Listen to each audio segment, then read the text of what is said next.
This morning we woke up in the wonderful White Sands National Monument with the sun rising over the dunes. It was a pretty beautiful experience. The trip to Annunciation House was really much more intense than I originally thought it was going to be. We are in Joshua Tree, and we've been climbing the past 4 days. What's he doing right now? I am organizing all of our gear for solos. Yeah, what's Solo's all about? What are solos all about? Yeah. They're all about being self-sufficient, being able to support yourself, also just having some time to yourself, being able to reflect on the trip and on your life almost. I don't know, for a lot of people it will be the first time that they've been alone for so long, so it'll be a really interesting experience. Our curriculum in the winter is focused on border issues, so we spend the first 2 weeks or so on the Canadian border and learning about our relationship with Canada. After winter break, we go to the south and we spend time along the southern border and learn about the Mexican border issues.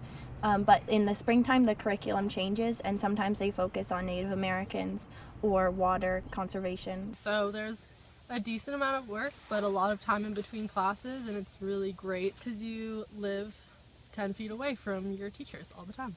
I mean, you really can never be removed from learning because you're just constantly immersed in it. We take a social science course, which is mostly about border politics. We take an English course, which explores different types of creative writing. We also take a more field biology course, where we learn about biomes and the flora and fauna of the areas that we travel through. Most mountain unique courses that we take are group dynamics and expedition skills. They literally grade you on how much sunscreen you wear and how well you hydrate yourself. So it's they really hammer it into your head how you should prepare for an expedition. And group dynamics is just a pass-fail course, and it's how you really perform in the group and help the group succeed. Obviously, we do our share of mountaineering trips, and obviously we have our climbing trip in Joshua Tree. But a lot of it is about building character. Throughout the entire trip, you become very tightly knit with this small group of kids. You're doing everything together. You're on the bus for hours together. You brush your teeth together. You eat together. You have an evening meeting every night.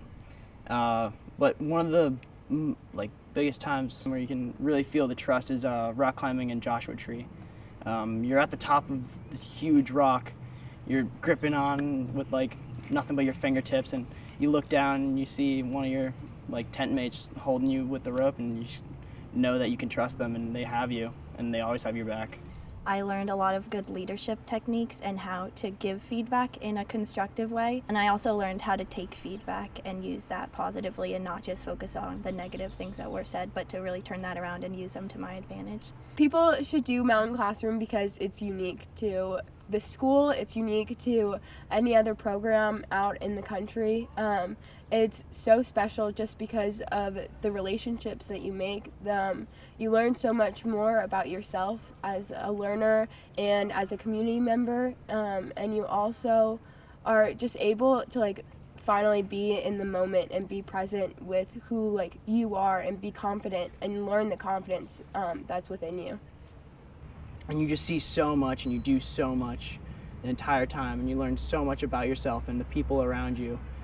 And I don't know, you really grow. You grow a lot.